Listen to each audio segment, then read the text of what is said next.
the Around the NFL podcast. More strange than a Sessler fever dream. From the Chris Wessling podcast studio, it's Around the NFL. My name is Dan Hanzus, and I got heroes here. Gregg Rosenthal, Marc Sessler, and them fever dreams. And to my right, during the regular season, it was Wednesdays with Connie. Now it is not Tuesdays with Maury. Tuesdays with Connie. Colleen Wolfe. Way more fun. Way more fun than a Mitch Albom page turner. Hello. Hey. What's up? You had a great idea. Off-season's rapidly approaching. I love the off season. Summer of Connie's almost here. Sure. The idea of us just dedicating an episode to breakups in our personal lives. Breakup stories. Because we were just telling some off air, and they were quite amusing. I think that'd be good. And we'll relate it to we have a little NFL team. hook to it. You know, there's some breakup that week, and then we dive in. Yeah. Yeah. Got to be careful how you label the person that we're talking like high school years. Right. These could be, You can use at this point, aliases. sure, they could be adults with children at this point. You don't want to revisit that if they're listeners. They don't have to be our personal stories. It could be like a friend, crazy breakup. We have a lot of breakup stories. Mark lives in a world where his ex-girlfriends are listening to the show on a regular Not basis. entirely untrue. You have women that you've dated that are listening right now? I have evidence of one. Wow. Not religiously, and probably turned off by the whole concept after I feel like the off season's here. Go ahead. Is this Camp Happiness era Sessler? No, it'd be post Sitting that. by the lake? That had multiple eras, but it would be post that in general. Pearl Jam just put out verses. I think we'll save Spin it. Doctors save on it top for of the world. Save it for the I episode. mean, Dan and I haven't even had our spouses ever listen to the show, and Mark's got his Camp Happiness girl still checking in daily. She's like, "Oh, I can't wait to hear about the Steelers offensive coordinator hire. What Mark has to say." I'm not sure it's continually, if that's the word you just used. Can we have her on the show for that episode? Yeah, I'd be happy to check. I don't think there's any ill will at this point. Again, I think anyone that I dated from back then has 4 children at this point and is a completely different person. No hard feelings. Good. I'm assuming. Maybe We'll not. find Maybe out. We don't the know, opposite but of hard feelings. If you get under Soft if you get under feelings the earth's for the old crust, cess dog. well, maybe you buried him and then you get a little bit deeper and you realize there are issues still there. 4 children each. I mean, Mark only liked them if they were fertile. He's like, that's the first thing I ask. You stop. Speaking of heart-to-heart talks and digging into the emotional side of things, a little later in today's show, we're going to give some pep talks, some heart-to-hearts, some tough talks to those who need them. Colleen, how confident 1 to 10 are you with the understanding of today's segment? Well, you just said pep talks, and when you texted us, you said tough conversations. And Sometimes a pep talk is a tough conversation. okay. But I ask for clarification. I am often in her world of Right. I'm driving around having no concept of Sessler and I are aligned on this. We are. a And lot. I actually had asked for clarification. Can I offer, clarify that as host? Yeah. Colleen's often a little confused about where to take it. Mark's all funneled to the same place. Like, it doesn't matter how clear the I explanation actually is. said I want to make sure I'm trying to meet what your vision was. Right. And you said I think Anywhere. anything goes basically. So Anywhere. you It's can't just go a wrong. conversation. You can't go wrong. It's just, Great. Well, Somehow we'll go wrong. I have a feeling. I'll I let feel you know. very confident. I feel confident that if you feel confident, we'll all be confident that the segment went well. I think it's going to be great. All right. But before we do that, and by the way, today's show is presented by DraftKings. Nice. Bang. I'd also mention one thing because I think that people think that we have these easy jobs where Here we go. No, it's just you come in and you just talk about sports. It's like all 4 of us simultaneously on our laptops are dealing with what I would call like a It's like category 8 I would IT say issue. if imagine for those old enough, if Y2K actually happened. Oh my That's God. what we're dealing I with. was so and afraid of it. And I'm not Bank gonna- accounts clear, Right. traffic lights blinking. Prison's open. We don't need to like dig down into it, but at any moment, like every 3 or 4 minutes, all of our computers invariably are shutting off, and we have to restart them while our information is Right. contained on screen. And yet we continued. It seems seamless. No one would know that so far. Well, now they would because we spent 2 minutes talking about Well, how that's true. heroic we all are fighting through this. I'm always told, very be a difficult. duck. No one needs to know what's going on underneath the water. You're just swimming along, and it looks very smooth, and all the chaos is underneath. I'm like, why do I have to be a duck? I'm not a duck. Not I our like style. to make us look, as valuable as possible. I think it was depending on who's listening to upstairs. synchronize the security detail of these laptops universally. It feels like a major misstep by the IT department. Terrible job by IT. And There's no way around that. It may just sync today's program. But I love IT. I love everyone that works in the IT department here. We have bad Throwing days it out too. there. This is their bad day, and we're going to work through it, hopefully. Yeah. I'm confident in that. All right. Oh, it just came up. No, Dan. There it is. It's right. It's not fictional. We're working with this in real time. Let's do some news. Greg's uncomfortable. At the end of the play, Tony, offense number 4. Oh, Oh. Tuffy. It'll be 1st and 10. Don't worry, bub. There's only 65 million people watching that game. Tough one. Bub. He's working hard. Why did you side eye Greg when I said that? What? He's is that? fighting through it. He's fighting through a difficult situation. He's paddling duck. underneath the surface. I wish we knew his name.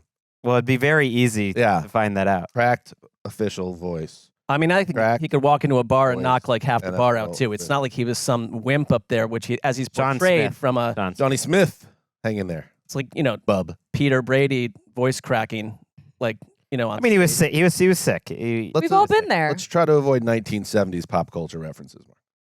We got to move forward. I won't go there again. We have a young clientele. I Dan won't go there prefers again. 1980 pop culture Right. references. Just roughly 40 years ago. Let's get to the 80s, preferably 90s. I just had a Y2K ref. Right. He was Yeah. singing Frasier before the show. Let's talk about how That's- Live was a bad band name for the 10th time on the show. Very Learned that bad. The internet is actually a band name too. I mean, when Okay. Ed Kowalczyk and the guys from York, Pennsylvania said, we got to come up with a band name back in about 91, and they're like, Live. It talks about how we're vital and that's where our music comes to life. And then it's like 6 years later, you're on AOL and you You type gone. in Live, and they go. Was it live with an exclamation point too? I No. believe. No, it was like Okay. Live with some type of like reverse underscore, an overscore over the I. Well, yes. Huh. Tough one. That you can't, which is not searchable either. A marketing Y2K. Truly. All right, let's do some news. Speaking of huge mistakes, the Atlanta Falcons have named Raheem Morris their new head coach. Oh, you're so unfair, Dan. Raheem Morris, the first former NFL head coach Arthur Blank has hired in his 20-plus year tenure. He is, and this is a positive, the first full-time black head coach in the franchise's history. And he's also notably not Bill Belichick. So the Atlanta Falcons go with Raheem Morris, who's had previous head coaching experience with Tampa Bay. He was also an interim head coach. Where was he, the interim coach? Well, the with the Falcons. Falcons. With the- He oh, was that's almost right. hired for that job. That's after right. that, too. Thank you very much. So after 14 interviews, Colleen, the Falcons go with Raheem Morris. How you feeling about this one? I mean, I kind of think that it's sort of for Arthur Blank, the fact that he wasn't hired the last time when they went with Arthur Smith. This is sort of like okay, maybe I made a mistake. Like maybe you should have been the head coach the last time. But the search that they had, I mean, 14 candidates, multiple second interviews. Like they all must be exhausted, first of all, from the interview process in general.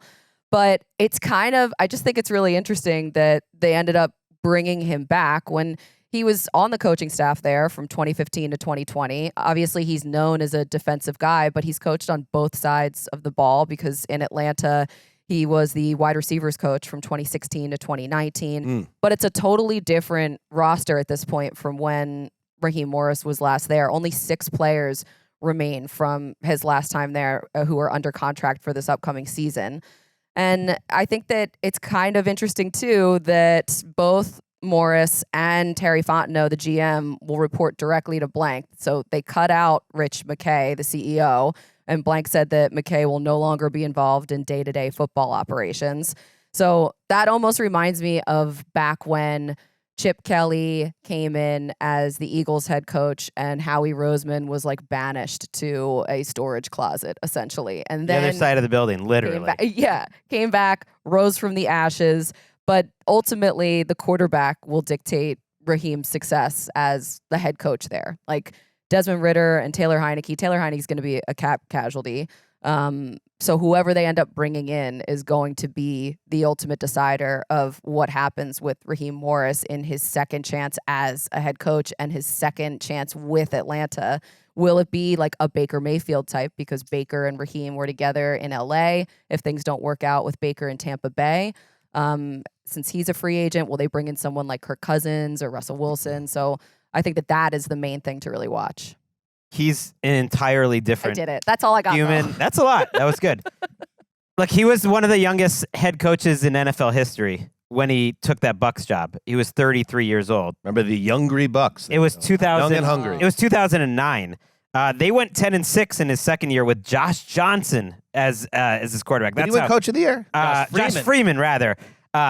No, I don't think so. But he definitely was. I remember He was that. in the That's mix. when we entered the scene at NFL Mark. Coming off that year, he was like stock up. Yes, he was seen as Absolutely. one of the great young coaches in the league. And that was now, 13 years ago. And all you hear from players, from coaches, from everyone, he's beloved. And like you hear it enough year after year after year that he, like Jalen Ramsey says he's the best coach he's ever had. All these different coaches say, all these different players say, this is the best coach I ever had.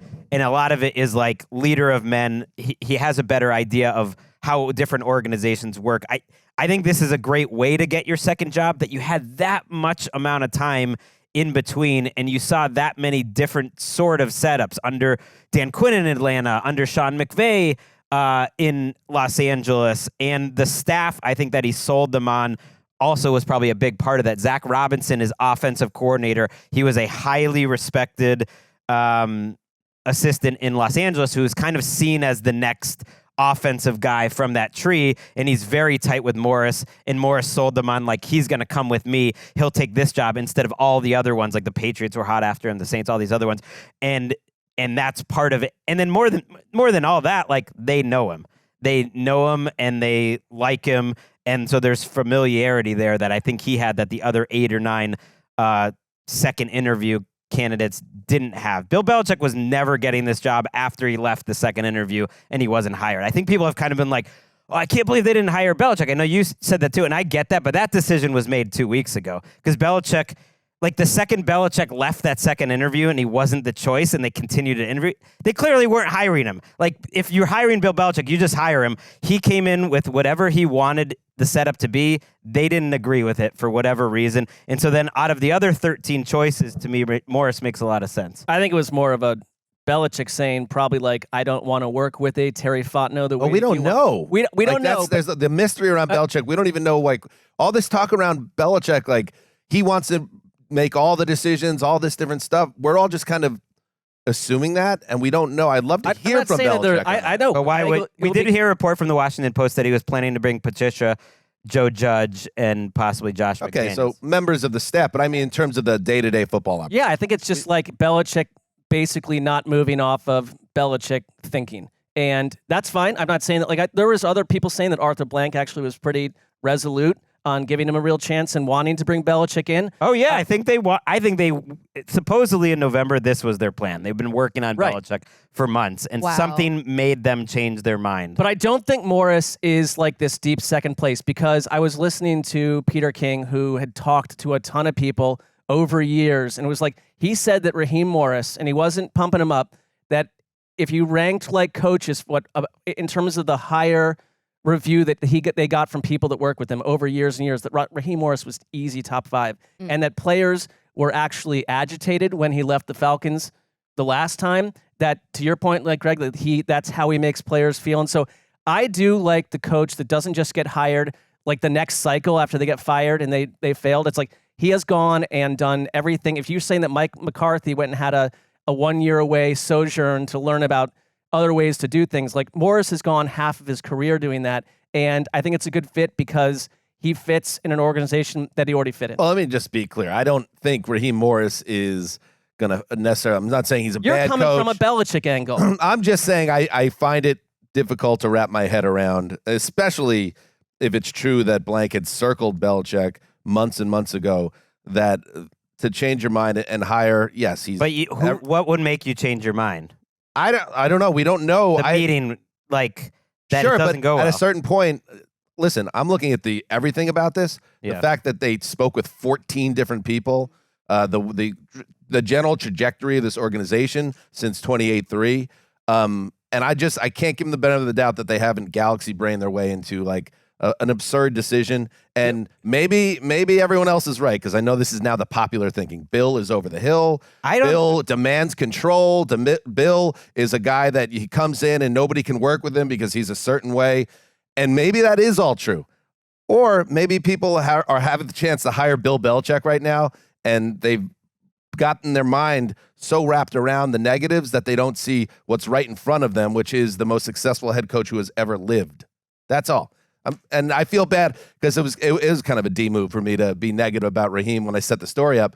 But it's because I think it's outrageous in a coaching cycle where there's been, 8 openings, that this guy is going to be out Well, they're the only ones even that out were in the interested. cold. Literally. And I think I heard that, and this makes sense to me, that might have been a factor, and it shouldn't be. And it does point to what you're saying, the Falcons being a bad organization, maybe, is like, I think they were a little spooked that literally no one else had any interest in him. They're like, And that shouldn't be that shouldn't process into your You should have your own mind on But that. we have no idea what. But we don't know that We either. don't know. We don't know a lot of things. But We you don't know could what say- his demands were or anything like that. But I know enough about Bill Belichick and his history in New England, and I've listened to Tom Curran, who knows him as well as anyone, talk about it. It's like, he's not going to be like, oh yes, I'll report to Rich McKay, or I'll work with Terry Fontenot. Like, of course he's not doing that. Like, that's not going to be an option for him at this stage of his career. But also, Raheem has to be attractive because of his experience there, and obviously Arthur Blank knows him so well. I was talking to D'Angelo Hall about this because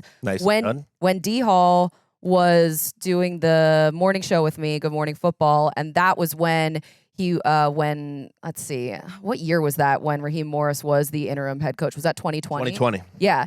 And D Hall absolutely loved Raheem then. And he was standing on the table for him then to get the job. And it was like from week after week, as soon as he took over as the interim. And I was like, are you going to go and work in Atlanta? But he's under contract still in Carolina, D Hall is. But he was just saying he loves Raheem and he really thinks that he will do a great job. Yeah, and well, that's relates to the players. And too. he is kind of sneakily like a big Shanahan / McVay tree guy, because he was on that Washington staff, the original Shanahan staff. He was with Kyle Shanahan, and he was the receivers coach during 28-3. He was on the offensive side of the ball during that, and he was just So that's twice he was on the offensive side. and then he was just with McVay.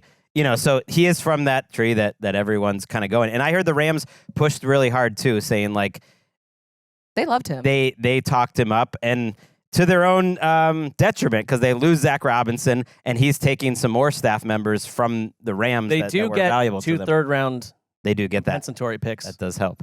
That's how it goes. All right, let's move on. This is a surprise. It broke right before we started.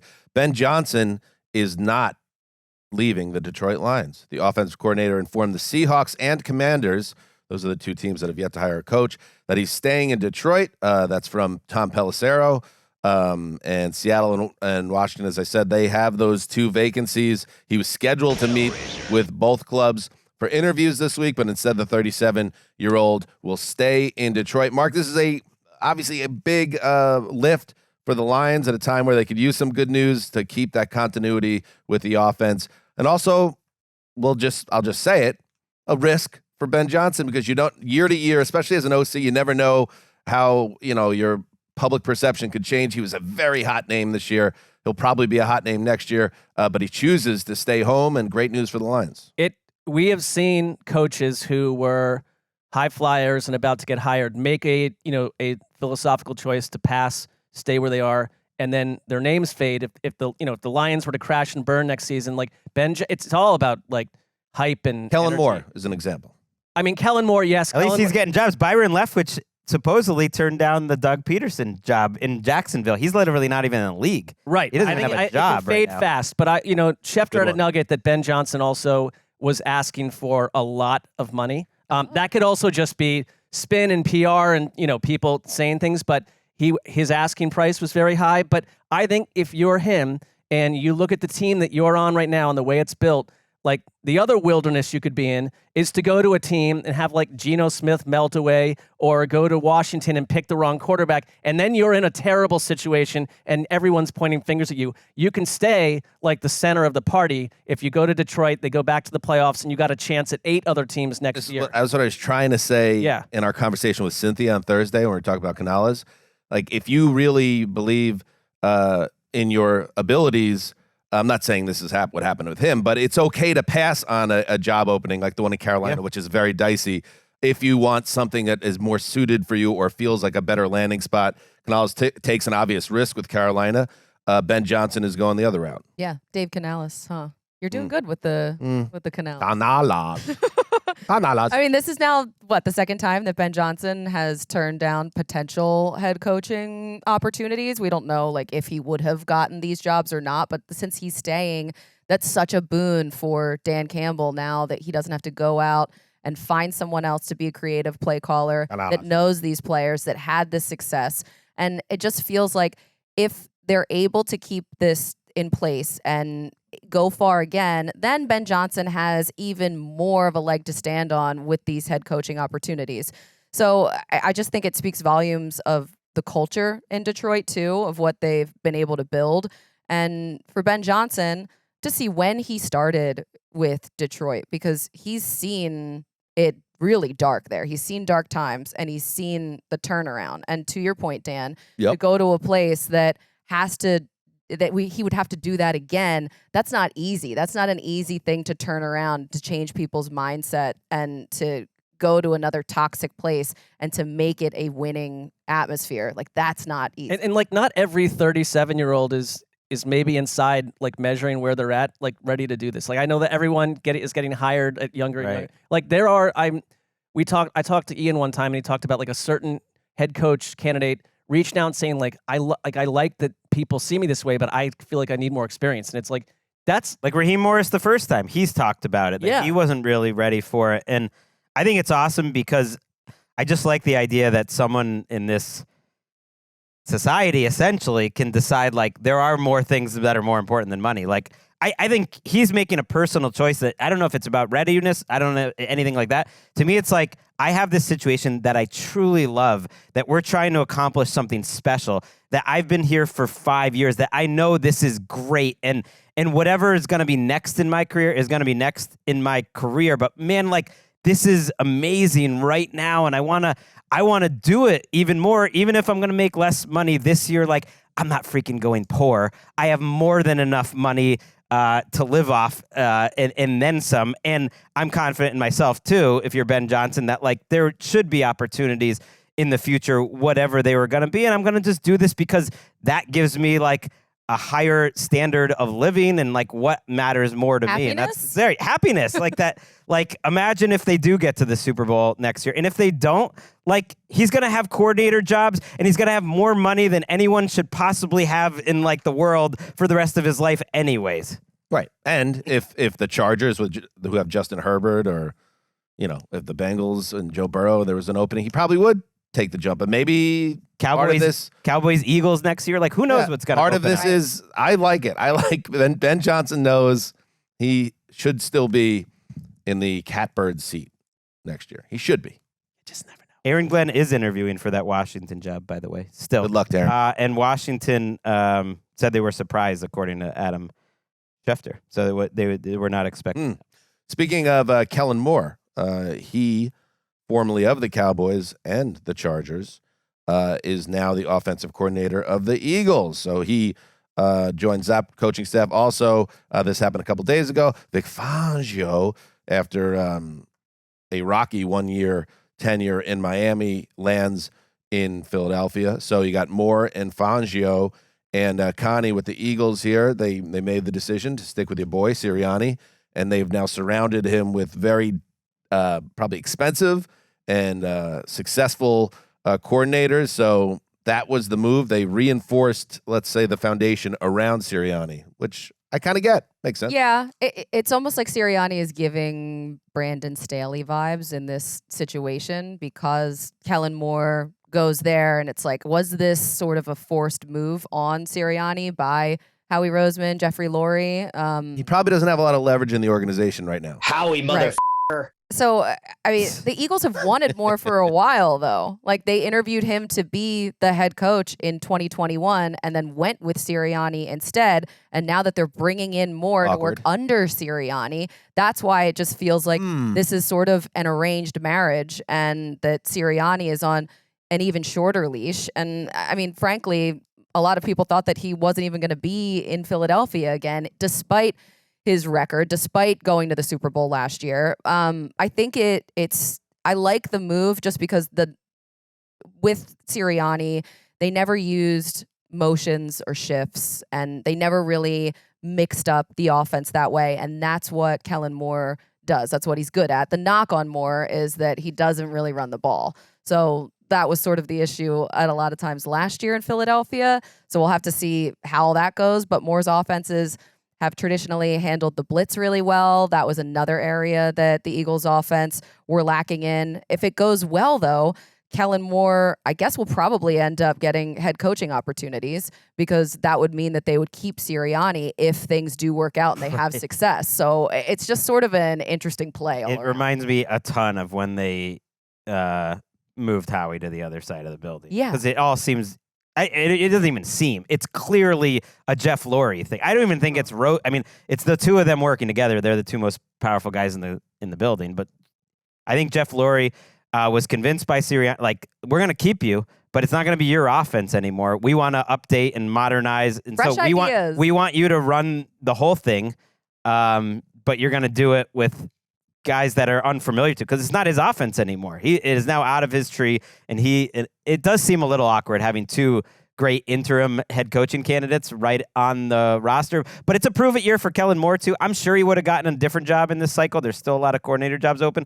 But his stock is not nearly as high. Like, the Chargers were totally disappointing last year on offense. It started like a house on fire, and that happened a lot in Dallas, where they'd start well and they finish poorly. So if that's what happened with Kellen Moore in Dallas, it's what happened with him in LA. So he's got a lot to prove too. I mean, it's eye of the beholder type stuff, because either you're looking at him as one of the most like pressure-packed new coordinators in the league, based on the fact that like there's a lot of questions around everyone on that offense, but also things melted down so poorly and became such a nuclear winner as the regular season ended that like maybe it can't get a lot worse. True, and they have great players. Like, they still have really great players on offense, Like, which what matters. Awkward vibes there. Right. All around. It was an awkward end to the season, and now it just feels like an awkward off season now too. Yeah, and the stability around Philly, as you're saying, is not great. But Kellen Moore's thinking to himself, maybe this ends with me being the interim coach. And maybe we've seen, as we saw in Las Vegas as an example, recent example, I can keep the job if I do well. It's a backdoor way to get a job. Head coach also means that like stuff is terrible, and Right. you've got to fix all that probably in 4 or 5 weeks, and that's tough. In Kellen Moore's mind, probably the better outcome is even like Jalen Hurts is back in the MVP mix. We're awesome, and I'm a head coach a year from now. Or make all those guys terrible in the first month. You just had Get the Justin coach Herbert. fired. Get Sirianni fired. And then turn on I like the juice. That's Machiavellian. That's a move. That's what Antonio Pierce did. Don't get it twisted. That is not what he I did. don't think that he Did. I haven't You have got some, it you have some hot takes on the coach. calculated No, that. I watched that Sirianni presser, by the way, and Sirianni sitting next to Howie. They were just... With like a gun in his ribs. He just felt very like I'm like the kid now at the adults table, and it was just like toning place to be. everything down, and Like kids it was a have no lot. responsibility and everything provided for them. So that's not Sounds so like bad. Nick Sirianni. I kind of can't wait for the combine press conferences to happen. You think they'll let him do that? Well, and then Dom Yes, will they'll be let there. him do that. Big Dom as What well. if they do the thing where just put him on the lap and then like do the voice? Whose lap? Well, Whose lap is- Howie he puts Sirianni on his lap and mimics Howie's his like voice. 5'6". Oh, Yeah, I mean, not but a it's big- it'd be big- visually awkward, but go for it. Why not? all Adult awkward. on child's lap. Not On that he's brand. a child. let's spin through the rest of this real quick. And if you must share hot takes, please do. But be smart about them and concise. I'm sure that will occur. Arthur Smith expected to be hired by the Steelers as their offensive coordinator. Jim Harbaugh, excuse me, got to get used to that again, who's back in the NFL with the Chargers. He brings Michigan DC Jesse Minter with him. He will be, run their defense. The Browns, Mark, your Browns, hired Ken Dorsey as their offensive coordinator. The Bills promote Joe Brady from intern to full-time OC after a successful takeover during last season. And Bobby Babick as Bills DC. Is that right? Babbage. And anything on those personnel moves? I don't love Arthur Smith potentially still not having a quarterback, but I do think he's probably just a better OC than head coach in general. I think it's kind of fun. I mean, I know Arthur Smith was frustrating in Atlanta, but he's an upgrade from what's been going on in I remember Pittsburgh. Gravedigger. And he was fun as a coordinator in Tennessee. So I'll take Gravedigger it. was calling for his return to Nashville. So, he did have a lot of success. And I thought it was telling the ownership there in Pittsburgh was like, we're sick of losing. And like he was saying that we have some urgency here. We're going to give Tomlin a long-term contract, but we have some urgency to get past what's going on.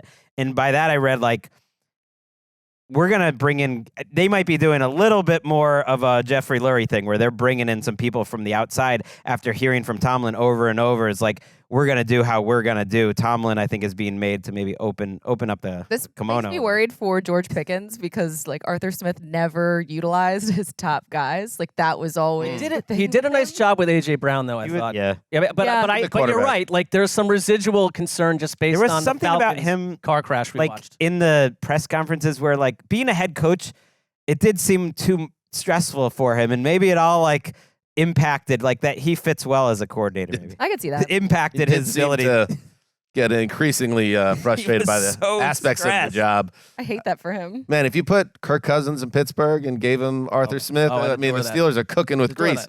I like it. Would you, though, Mark? I pour them. Yes. What? Why not? Big of you. And finally, Chiefs. Why the shot? No, I'm saying because he's, He's a His Brown. fandom. I don't need to Not a worry shot. about. I'm fine You because mansplaining the his Browns fandom to me? well, Yeah. you're asking me. You try to lead me into a mansplain hit? Why are you so defensive? Why are you yelling? when the Browns can, hire the coordinator that was fired Are you emotionally mid-season while torturing having me? Josh Allen as his quarterback. My You've got to favorite. do it. My favorite thing to do. Charles Menahue. What were you saying, Mark? Nothing.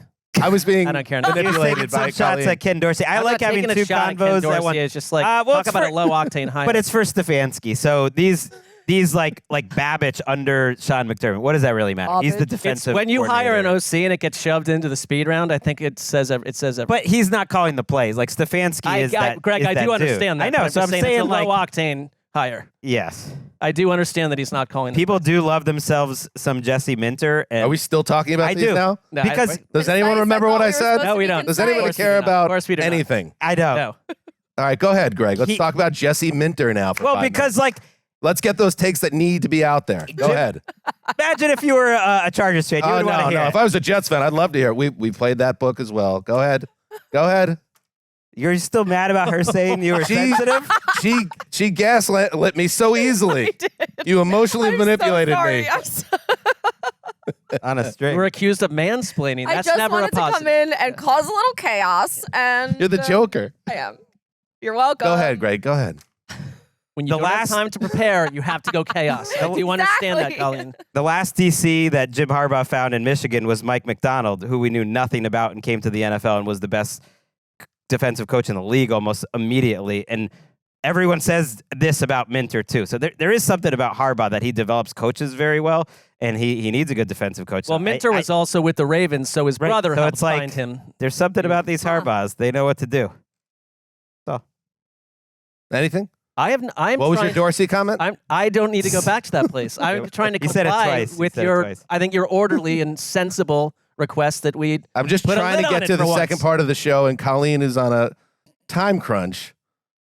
So I'm going to move on now. Charles Menahue tore his ACL. Well, I'm on a time crunch too, just to let you know. Always. So. You don't really have anywhere to go, but you're on a time. Mark, after the show. It's just smoke. You just see the smoke behind him. Here's Andy Reid, by the way, on Kadarius Toney, who said that he wasn't injured and the Chiefs are lying and blah, blah, blah. Here's Andy Reid. mean, obviously he's been on the injury report. So, I mean, I got that part as that's not made up by any means, but he's been working through some things, and he'll What? He'll be back out there. I will say one thing. Why even like, have him back out? go watch this Yeah. and then go take an hour and read about like body language. Yeah. When people, I'm not saying that I think he's stuck. An hour, that he's, seems like a lot. He's I in don't a know if I sticky wanna do that. situation, but I always like to see where people's eyes go Yeah. when they respond to questions, because the upper left thing is like, I'm thinking and I'm processing. Sometimes it's like, I'm not telling you exactly everything I know, Andy Reid, So. he sort of invites this What? chaos. No, though. it's true. I think you're right. Yeah, like You're they're like deep studies about that. I Like, would just say- like the FBI and the CIA. If I were Andy Reid, knowing what I know about what Kadarius Toney can provide to my team this year, go take a walk. right. Totally agree. What do you? I'll see you back at practice. Bye.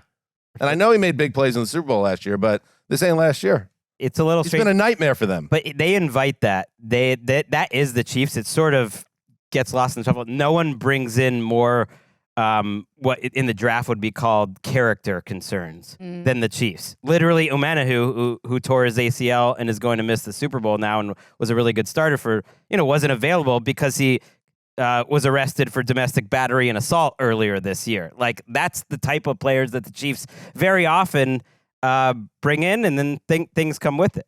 And that's what's happening in the news. Real quick, it's time now to talk a little Game of the Week presented by DraftKings. The Game of the Week is actually next week. It's the Super Bowl. Heard about it?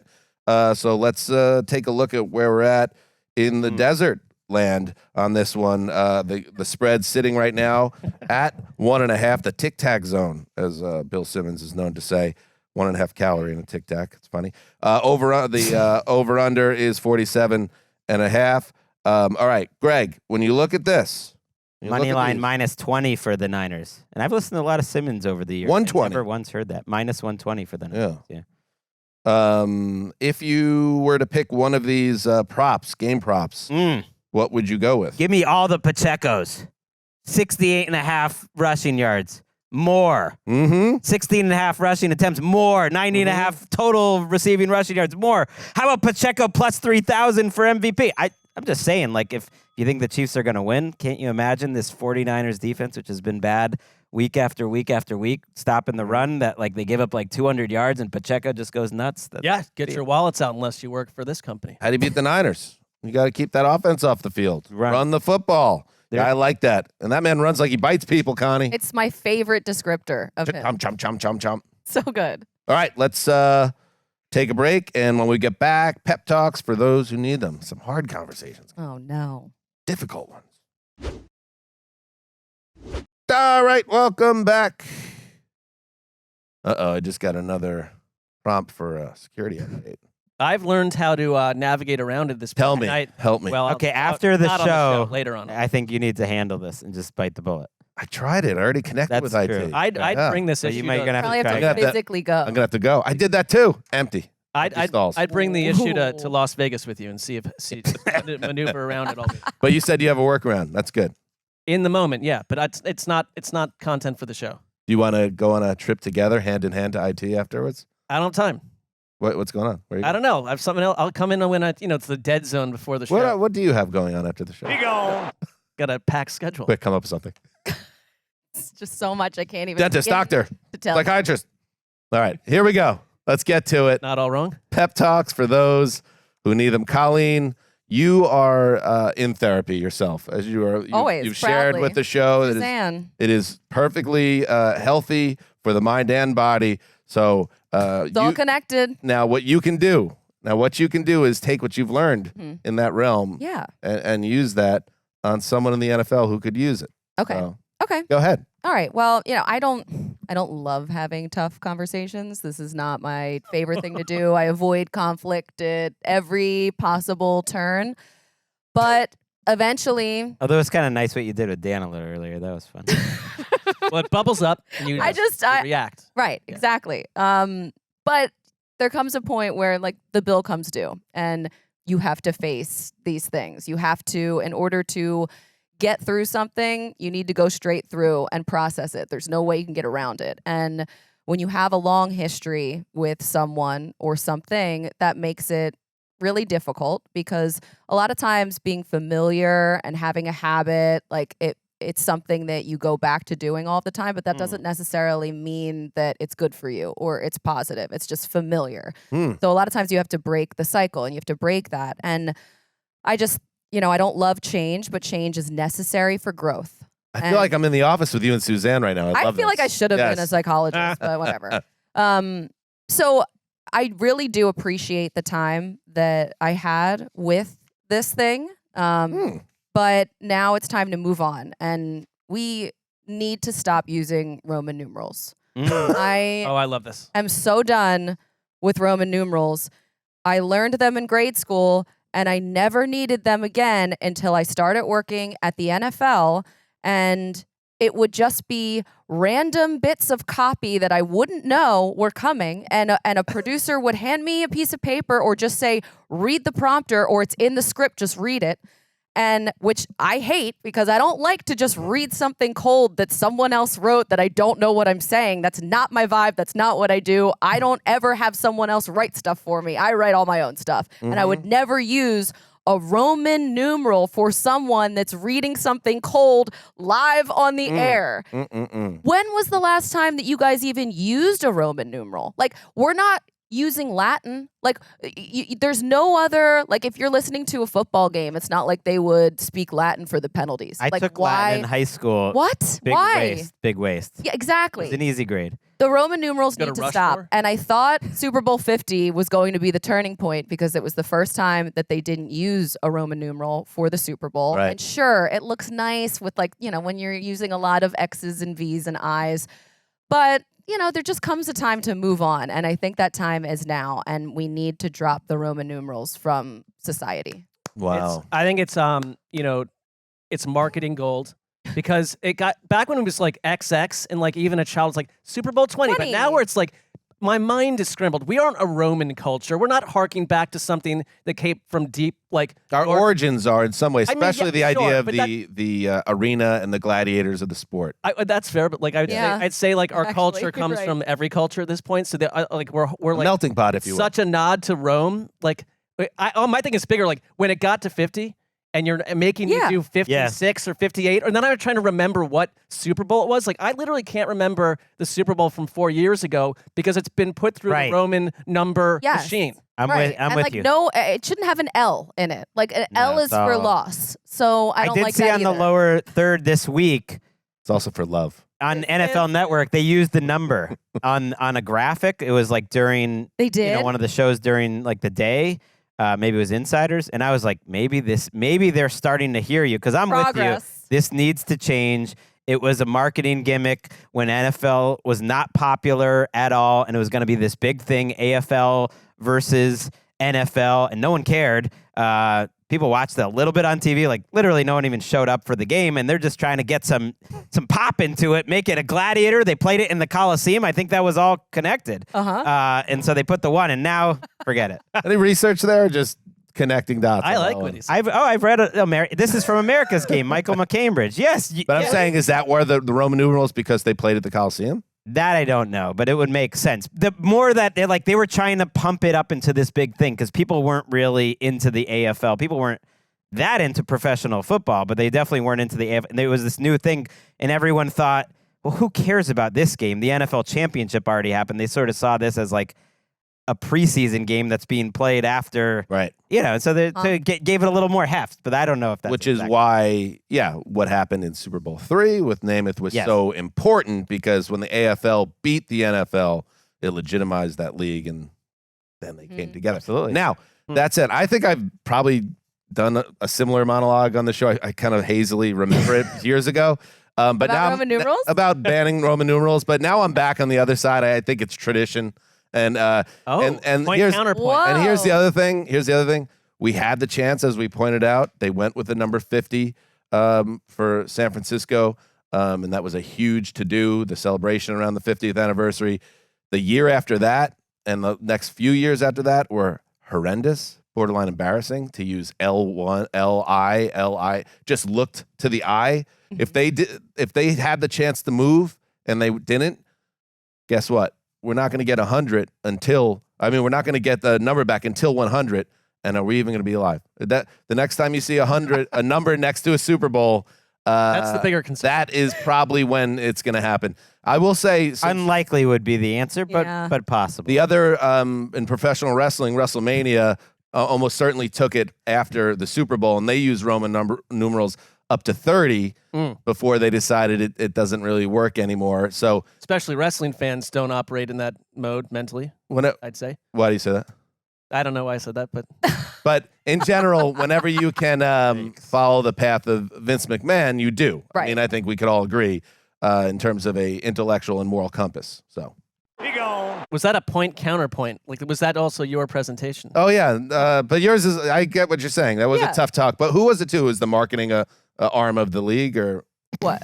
Huh? or the Roman numerals themselves? Like, who was your actually talking to? Yeah, he's questioning your understanding of more the segment. No, not at all. So I was just more like, who was it to? I was speaking directly to the Roman numerals. Oh. Like, it's time. Well, that's confusing, but Like, you served your purpose, Right, and you it's had your been time. really nice. it would be but funny to watch him gotta kind go. of turning around and sadly walking away. Like Like just 58. I think we should just have a burial for them. 1-1, I.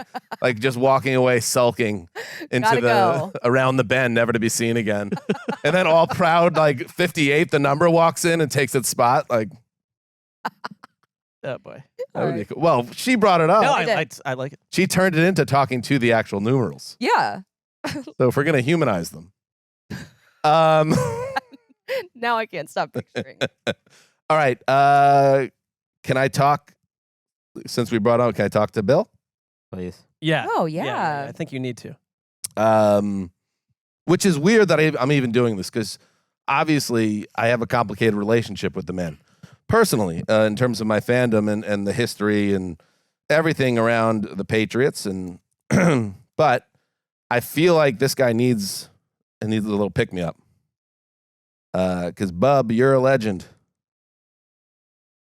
I think somebody needs to tell him that right now. I feel like. Linda's not even around to tell him. I don't know if Like anybody's his whole telling him that right now. career. I think if you listen to, Maybe demanding to take over the entire Falcons organization is a sign he's still feeling that way. well, we don't know that again. We don't know the details of the conversation. I kind of wish. Well, I'll get to that. There's a lot of conjecture around and discourse around you right now, Bill, and everybody says you're too old and you're too power hungry, and you're yesterday's news. And I just want you to know that you're the best, man. You're the best there is, the best there was, the best there ever will be. You know, you're him. That's what the kids say. You're goated. Like, don't let people like Gregg tell you you're not great anymore and you don't deserve to be in power anymore or to build a team again. Because all I know, update device, one moment. I just got the So same. don't do the Julian Edelman to Tom Brady motivation that you're too old and Yeah, no, like you got 11 Super Bowls, bub. You got 8 titles, 6 as a head coach. The idea of you, Bill, wasting your another year of your prime, and you are in your prime, baby. Fake laughing with JB and Howie while Terry bumbles yet another read on the teleprompter. It's beneath you. It's uncouth. he was reading Roman. Everybody's like, oh, Bill's fine. He'll go to Fox and sit on the dais. Are you kidding me? Bill Belichick? Like, that's what we're cool with. He would make his own role. He would make his own. What if role. they put him in a booth with Brady though? That would be fun. I would be okay with that. It's beneath you. And it's strange to say this, but I really do think Bill Belichick in a weird way is being blackballed right now. And I want to know why. I want to know why. Gregg, I want to know why. Because it feels like Barry Bonds, his last year in baseball, he had a 480 on base percentage, hit close to 30 home runs, couldn't get a job. That guy was a cheater. You're not a cheat. All right. No, forget about that. Maybe it's because you're not a GQ model like Dave Canales. Like maybe that's what it's about. Maybe there are people out there that are saying that you're both frumpy and grumpy, which is a terrible thing to say. But it's out there in the discourse. And the fact that you don't fit the mold of the modern head coach, as if having high cheekbones and a chiseled jawline helps you, do January kneel downs after W's with confetti raining down. It doesn't help at all. I can tell you personally that it helps, but Don't let them. Don't let them do it. Why? Because of Stefanski? Or I was suggesting that I had high cheekbones. That's obviously not true. So, yeah, you don't fit the prototype of the, quote, modern head coach. Whatever. But Bill, is there anything else you'd like to share? Did you watch the game on Monday? Yes, I saw both games, and they actually were on Sunday. And, Bill, this is the type of stuff we got to keep under our hat a little bit because people are asking questions about your age. Just let's play this the right way, Bill. Let's play this right way. And understand that you are loved and appreciated, and don't let the discourse get you down. That's it. I think he needs that right now. I don't know. I think he's getting beat up a little bit. A well-timed talk, because he could be at the point where no matter what he's accomplished or what anyone's told him or what he's read about himself, that there could be a little bit of imposter syndrome setting in. You're a little bit old. You're staring out windows. The phone's not ringing. Everyone thought you were a home run for this job. You get passed over for someone, 30 years younger than Everybody wants to stick him in the nursing home like he's Junior Soprano. Like, you're not Corrado. Like, you still have something to give. And then people pile on by saying he's money hungry, he's power hungry, and of course you pass on a man that's power hungry because he didn't make Mac Jones a champion. It's like, give him a chance. Give him one more chance. I want to see him coach again. That's it. Then maybe he can finally experience success. Right. I told you, it's conflicting for me. I don't need, I want to see him coach again. I think he could do a great job. When I watched him this year, I love Belichick. I've read all the books about him. Like, I consider myself like a Belichickophile. Like, he's my guy, even more than Brady was during that run. I really saw a coach this year, I think, that knew exactly where he is in history, was fine with it, wasn't enjoying what was going on there, but absolutely was able to celebrate where his place in the history of the game is and who he is as a Patriot and all this stuff. And I think he's very comfortable with himself. And maybe he couldn't see in this cycle a vision of like him not running everything. And I totally understand why owners would be hesitant to do that. It's like the same thing. Like, no one hired Tom Landry after Dallas, after the Cowboys. You don't think he was like a better coach than some of the people but like, no, he was Tom Landry, and he was going to take everything that Tom Landry was with him. And a year away from the game, I think might be great for Bill Belichick, the coach. Like, even if he wants to come back and coach next year, being able to look at the whole league and take a step back, he's such a football genius that this, I think, could give him like a different perspective. Whether he wants to do a little bit of TV or not, we'll see. He'll make that into his own sort of Belichick But what thing. changes 1 year from now? If you're saying part of the issue why people might not want him is because he wants to do it his own way, is he not a year from now, after a year away from the game, going to say, I don't need to be involved with the operations? Maybe just the right option comes up and people are a year removed, or maybe he changes, or he has different ideas of what he would do, or maybe he takes away some of the requirements, like in terms of control and everything, because I'm with you. It'd be fun to see him. Love to hear from him. Try again. I really would love to hear from him. If there was someone in the media that he trusted, and just or if he did a press conference. I know this isn't his style, but I just feel like there's so many things being affixed to him, what he wants and what he demands, and we don't really know anything. CBS Sports, Jonathan Jones said several sources expect Belichick to take a job in television, which would indicate there's probably been some backdoor talking. And one quote, this really made me laugh. Every network would want him. He would revolutionize media with the way he prepares. I mean, Okay. that's a I will say, though. But he was great with Tirico before the Super Bowl. That's the role I could see him in these little parts where he just sort of does a Belichick telestrator. He's not pounding out Sunday. He's not sitting on the but even maybe he does one Sunday, but it's just the Belichick segment. He where was he's a doing his own totally different person than I have ever seen in NFL atmospheres when he was on College Game Day on ESPN this year on the set. I was like, is this his twin brother? Who is this person that is sitting up there in Bill Belichick's body?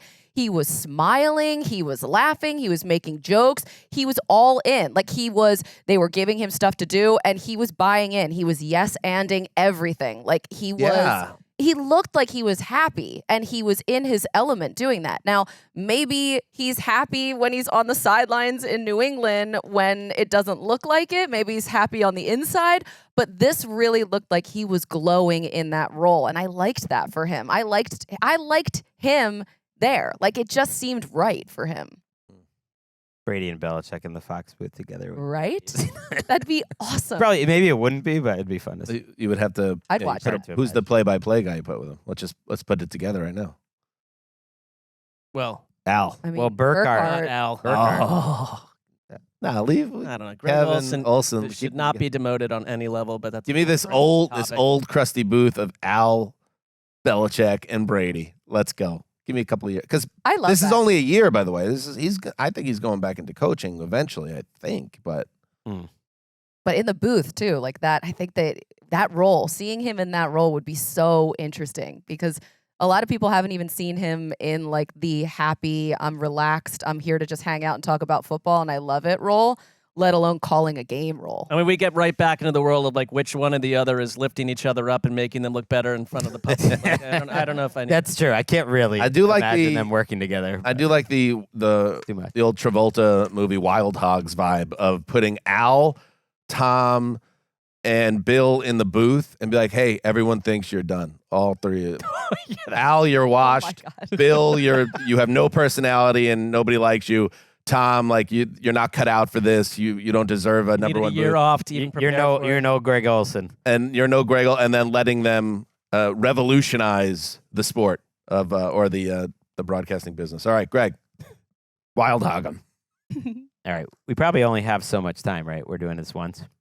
I'm guessing. Yeah, one time around. Okay. Because I've been starting to prep for free agency list, the offseason stuff. You're prepping right now during the show? No. But Getting up at Do have 5 my own a.m., list. drinking some egg yolks. Hardly, but I've started to tinker with the list, and there's some Throwing around tires? there's some Throw big some tires. there's some big names out there that I think are going to get to this free agency period, and Big old tires. they're going to be like a little disappointed. Guys like a Chase Young or an Austin Eckler or Devin White, guys who thought maybe going into this they were going to change their life with these big time contracts, and they get there, and it's a little disappointing. But I'm going to have the hardest talk with a free agent who's facing a different challenge, and it's really for the teams that are out there circling this free agent, and it's a little bit for you too, Dan, and it's for everyone that's getting ready to give Kirk Cousins $100 million guaranteed over for 2 years, because I think he'll get that money, and it's a little for Kirk too, because Kirk,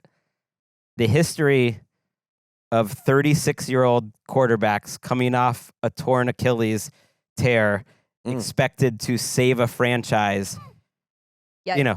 doesn't exist. It's a little for Aaron Rodgers too. The history of 40-year-old quarterbacks coming back from an Achilles tear and expected to raise a franchise But he's different. doesn't exist. He is different. Kirk, like we've watched you on this show, the ups, the downs, and what I always remember with Chris, always a supporter of Kirk, and he was right, I think. For about We were the kissing cousins. for 6 games every season, and I remember this as a QB Index writer. For 6 games every season, he is like the 5th best quarterback in the entire league. He's elite. And then other things happen. There's ups, there's downs. And I know Kirk was improving. He was in this system for Minnesota. Kirk Cousins, like, you tore your Achilles right at the peak of those 6 games. And that's all anyone remembers. No one really remembers the 10 years before that. There was ups, there were downs, where you were very good. You were a better than average starting quarterback, without a doubt. But you weren't like MVP conversation Kirk Cousins the whole time. You were that for about a month every year. You never knew when that month was going to come, but it usually didn't last. Now you're 36 years old and you're coming off a torn Achilles. That to me is a massive red flag, in the sense that if a rookie was coming in with a torn Achilles, imagine how that would affect their draft stock. And yet teams aren't going to care. They're going to watch those last 6 games of the season, see how excellent he was. Maybe it's going to be Minnesota. And because quarterbacks are so underpaid, I believe, like the value of Patrick Mahomes in a free market would be $500 million or something like that. Something bonkers that we can't even imagine.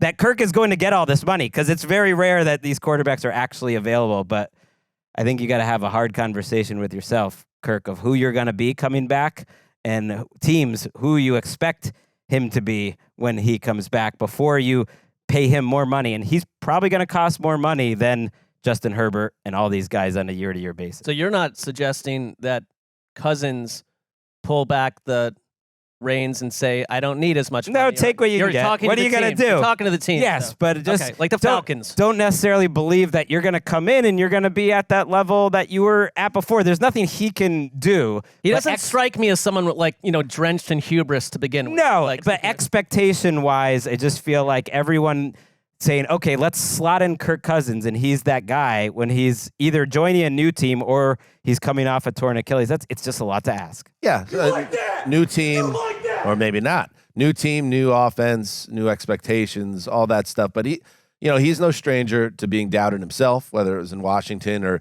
Minnesota going into this year. Minnesota actively letting it be known that we're not looking to do more business with you.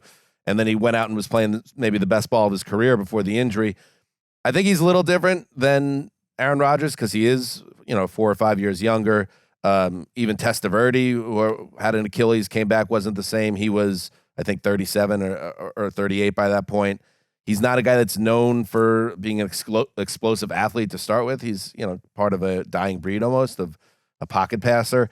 So I think you have things working to his advantage. Now, would it be an overpay if he's a slightly lesser version of what he was previously? Yes. But would he instantly, in my mind, still bring stability to your quarterback position? Also, yes.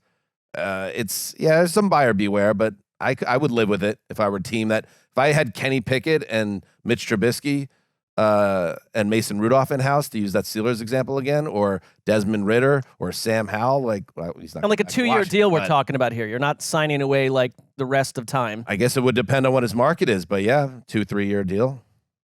I'd still do it, I guess is what I'm saying, but there's absolutely a chance that it could be. One thing I like about what you said, though, it's like the teams are just glued watching his tape, the high end of his tape from last season. It's like, his health is a complete unknown. Like, Your we pep need talk to know that. Your pep talk could also equally and maybe more appropriately be directed at these teams that need That quarterback. really is where it should be. But he'll be a little bit confused when you're saying to him, but at the same time, to be like, Greg, they're all good points. What do you want me to do? I'm not sure.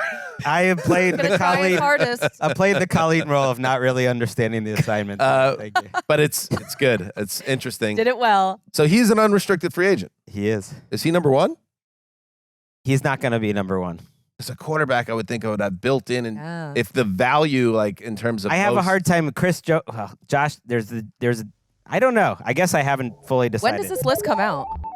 Not till February. Okay. When's the last time? February. I mean, February. Chris Jones is in the mix. Tomorrow. Josh Allen from the Jaguars is in the mix. Kirk's obviously in the mix. But if Cousins is Cousins, he's, I don't know. Pre-injury Quarterback. Cousins is playing at a top 8 level as a quarterback, and now he's a free agent. Injury. Wait, who's the last time there was a big name veteran quarterback? That's what I was The just. I 101. was looking Kirk that Cousins. That was the last time it's happened, or someone That of good. his ilk. That good. And he Where did was that he then? multiple times. I think he was number one. Like what on the list that actually gets put out when free agency starts. Usually there's this first list where it's like Lamar Jackson was number one last year because he technically was. What about the pretenders that put out a similar list? Where are they putting Kirk right now? Well, we don't talk about them. Don't. Typically my we don't. process But is I'm curious. I do not look at those, and I do look at them the minute I have my list, and then I think, oh, okay, that's interesting. Did I miss anyone? This or that? But I do not want to look until I have it. All right, Mark, close it out for us. I did not misunderstand the assignment, but I took it less as a pep talk and more as a warning to yourself. Okay, that works. And too. I like it's that. not based on the fan base of this team, who I think have been through hell. They've seen their team relocated. They have been let down year after year. They've been overly pumped up as a team that's going to go to the Super Bowl almost every summer, and they find a way to undress it. Well, we've all done it. Everyone's guilty of it. This is directed at the team that I find already to be on my radar. It is the Chargers. You hired Jim Harbaugh. Great job. Great move. Way to regalvanize your marketing, everything else. But the attitude around some of what I'm seeing has me a little annoyed. And I think it has nut to the fans. I wish the fans all the good. So don't confuse that. That's all I'd say. To the team and to the people messaging what this offseason means, because we go through this with one or two teams every offseason, and it usually ends in total wreckage. I would say this, Chargers, don't over-celebrate. Okay? A couple bullet points here. Such a Sessler. I love it. Don't caress yourselves and put special oils on your forehead just yet. Settle down your social media team. Stop naming pets after Jim Harbaugh. Go stark and Spartan and dark and work in the shadows. Become pure evil. Take out the enemy with a complete lack of mercy and restraint. Destroy houses and townships. Don't even view children as vulnerable. Animals are your enemy too. Rip roads and highways to shreds. Pull fruit off fruit trees and burn it in stinking piles. Destroy books and films celebrating anything in your way. Less self-celebratory tweeting in 2023 before you've accomplished a single particle of good, before you tell us how great it all is. In essence, be everything the Chargers have never been or leave us be. Go do it. Do you have a kid kill kids in there? I said don't assume that kids are vulnerable or innocent. Something like that. Why the fruit trees? What? Wreckage. Anything in your way. Enough with telling us now on Twitter that everything's perfect. Yeah. These teams, I get what they're doing, and it's mostly for children or gullibles. Yeah. But settle down with yourselves. Go start 5-0. Take down Patrick Mahomes. Can we also push that out to people who celebrate the Chargers a lot and just be like, do we have to hear it again now this summer? Yes, We don't have anything to celebrate, though. No, but now it's This is their hard knocks. This is the Jets, Aaron Rodgers hard knocks. But it's but this year is different. Right, but this to me was a targeted attack, an isolated attack on the team itself, and then I hope the media would understand to take on the same tell you why, essence. Greg. It will not. My takeaway here is Mark needs to mute the Chargers account for our mental health. Yes. So I'll tell you why it's different than, That's a good for first instance, step, the Jets Greg. hard knocks, Greg, because nobody was pumping up that team before Rodgers got there. We've been hearing the Chargers get pumped up for years and years for different reasons, sure, but he's and then it doesn't mad happen. at the Chargers making their little AVI Harbaugh and doing funny little Harbaugh videos. I don't even think Jim Harbaugh would like that or really want that. Jim Harbaugh doesn't even know the doesn't internet care. is a thing. I know, but his thing isn't let's come and anoint me and put a I crown like on your my head overall before we've won one game. stance. Although he kind of is, he went on CBS and he was like, I was starstruck meeting Justin Herbert. He is kind of a hype creator, not on purpose, but he's just naturally Just that guy. let him do it without telling us that he's already done it. Right, I don't need to hear that you're starstruck by Justin Herbert. Just make him a star. Are they going to be on Hard Knocks? Oh my gosh. Well, I can totally wait, see new that. coach though. New coach. get I thought that they'd Yeah, but they kill all that. No, they didn't kill it, Yeah. but a team can volunteer. I don't Well, know if Jim Harbaugh. It would suggests want they that, will but at this point. They And they've probably done it would. I don't before. like it. But you're saying you don't want them to. That would be a perfect example Yeah. of don't go on I Hard Knocks. actually would want that. To Talk about the access now I'm we would confused. have. That's a whole separate thing, but that Yes. would be spicy. Juicy access. We're going to manifest it. All right. I like it. Burning the fruit I liked. Killing the kids, not as I big a didn't fan. say kill kids. I said Let me hold on, read literally. the text. Don't even view destroy houses and townships. Don't even view children as vulnerable. Don't be fooled by a child. Are they saying destroy everything, including children who No. I are just not said don't vulnerable? view them as Yeah. don't They can't be assume they're trusted. vulnerable. Right. They may be in your way. They may fool you. I'm glad that They may lure you because if in. I was a little confused, there's probably other people that'd be like, "What did Mark just say about kids?" Well, But now you've clarified that even. So I'm not saying you shouldn't view children as vulnerable. The Chargers should not. I That's got stuck also- on the it fruit wasn't- tree. It's not a societal message. what about Phil Rivers' children? There's so many. That's an army. It's not attached to the. It's not attached to the organization at this point. Well, he's like a member of their Ring of Honor. And Then it stuff like applies to that. his children. Oof. If you're the Chargers, not Phillip Rivers, All right. It's Just more to of a clarify. trust no. They're not above Yeah. suspicion. trust no one. Mhm. They're not above suspicion. Right. Of Eyes what? open. Not totally clear, but I'm with you, Sessdog.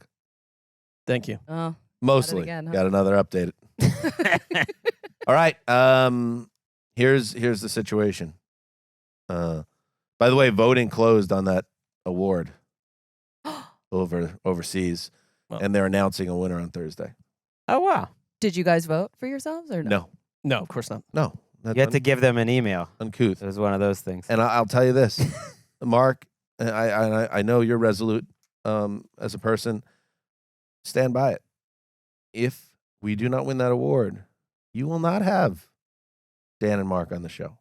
And those that want a solo Greg around the NFL, They're going to get it. you're going to get it. So Well, the only problem you'll know by Greg? right. I'm being opening alerted to this seconds. in real time. what we made it clear last week. We said if you don't vote us the victors of this particular contest, Right. we're going to Mexico or somewhere else. And then we said, do you want to join us too, Greg? And Greg goes, no. So now you're It's all staying made up. here. This is all made up. Am I It crazy? was on the show. 10 nominees. I think I remember this. I was here for it. Yeah, okay. Yeah, we asked you if you wanted to join us in the walkout. You did. We're going to Mexico. Well, I just assumed It's not too we're late. not Do you want to going join us? Win when there's 10 nominees. Don't love that The- attitude. The only problem with this call to action happening Yes. right now, people now are spurred. Like, I don't want. It's too late. It's too late. Voting's over. closed, so it's. But we did give them a week. We did. We could have put it out on different platforms if if we're just leaving. But we are leaving the show. I will leave the show. Lessons were learned. Yeah. I mean, we could, if you want to. No. Break We your said it. word. We said it. We're leaving. We'll leave. Yeah, no empty threats here. Where were we going to go? Wait, I can still take Colleen, right? And North or south? Patrick? I might be thought going Patrick with would. them, though. Greg, take the ambition and take it under the table. Greg is already formulating a Yeah, new yeah, lineup. it's like- you know, To see who's available at least. Oh my God. like It's so real. All right. texting Bill Barnwell at the moment. Bill, I think they lost. I voted against them. All right, here we go. We'll be back on Thursday. It is the annual Don't Say Super Bowl show. So if you're already sick, if you're annoyed about the teams in the game, you just want to talk about something else to connect to the NFL, that's your show. Be there. Connie, thank Good you luck as with always. Yeah, You've said it all. we'll do it again. Let's do it again. Great. Heed the call.